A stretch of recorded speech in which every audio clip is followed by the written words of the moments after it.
This is Ava Paras. Alma Alcaraz. And Jordyn Persons. The date is May 17, 2023, and this is our segment on guns and safety in the U.S. In a Gallup article written by Jeffrey M. Jones, it is said that Americans' party preferences were evenly divided in 2022, with 45% of U.S. adults identifying as Republican or saying they were Republican-leaning independents, and 44% identifying as Democrats or saying they were Democratic-leaning independents.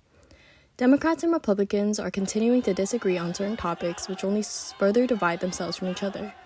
In a poll done by Pew Research Center that surveyed Democrats and Republicans' thoughts on the other side's threat to the nation, 27% of Democrats saw the Republican Party as a threat to the nation's well-being, while 36% of Republicans saw the Democratic Party as a threat to the nation's well-being.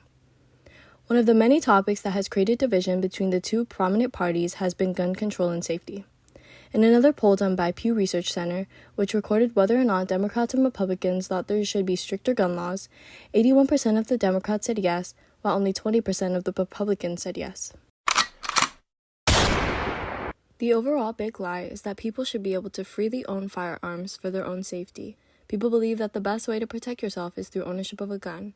But in a poll done by NPR, it is said that, in addition, 7 in 10 teachers said that arming teachers would not be effective in limiting casualties in a school shooting. Some political leaders and lawmakers backed the idea of arming teachers. In a meeting following the Parkland High School shooting, former President Donald Trump said, "Don't worry about the NRA," and that they're on our side. Facts are, guns do have the ability to protect someone, but they also carry their own fair share of damage that many don't take into account.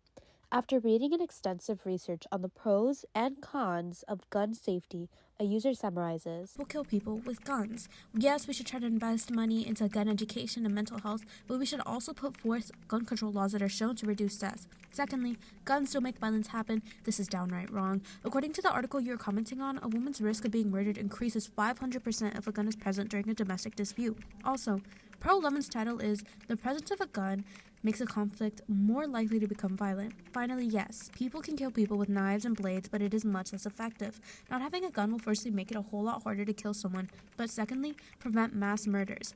It could even possibly discourage someone from attempting to kill another. But where do the lies and misconceptions stem from?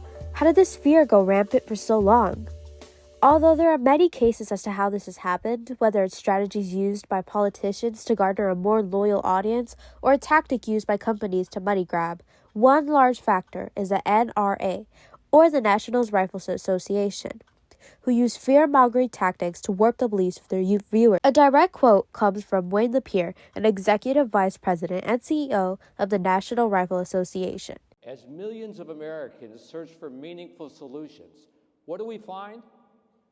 Chris Murphy, Nancy Pelosi, and more, cheered on by the national media, eager to blame the NRA and call for even more government control. They hate the NRA. They hate the Second Amendment. They hate individual freedom. Lockdown.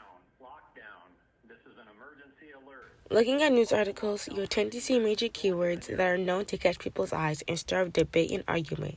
Like visiting the News Seek page, you'll see headlines with the words Christian, Democrat, Republican, and Trump. Putting in these controversial words and terms targeting different groups and articles causes a bigger division between largely Republicans and Democrats, leading us farther apart in making a decision on gun control. Representatives like Charlie Kirk has publicly made statements about gun safety in society. According to the LA Times, he said, "I think it's worth to have a cost of, unfortunately, some gun deaths every single year so that we can have the Second Amendment to protect our other God-given rights."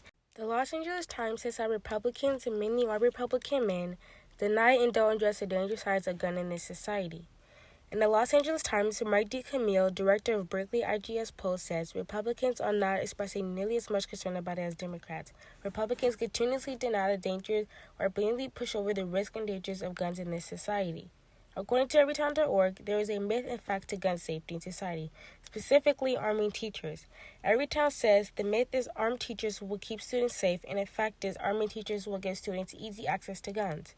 We're going to hear from American Canyon High School campus officer, Officer Coleman, answering the question, do you believe teachers should be armed? I think the teacher should focus on teaching, and if we're concerned about school safety, then and protecting the school with armed people, then maybe we should consider getting a second SRO, or we should consider hiring, executive protection or security personnel to do their job. Gun safety and control has always been a topic of interest throughout time, but has recently gained more attention as school shootings have been popularized.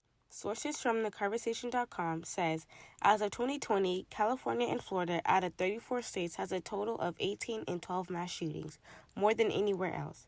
According to theconversation.com, there have been 112 mass shootings between 1980 and 2020, where 80% of the mass shootings were in the hands of those who obtained a gun legally. As students, we know firsthand the fear of being susceptible to something as horrific as a school shooting. One student from American Canyon High School says, I would not personally feel safe if any of my teachers carried a gun, because they are teachers first, not trained professionals. With all of this being said, we would like to thank all of you for listening to this segment on guns and safety. I'm Ava Paras, along with Alma Alcaraz and Jordyn Persons, and we hope that you have a safe rest of your day.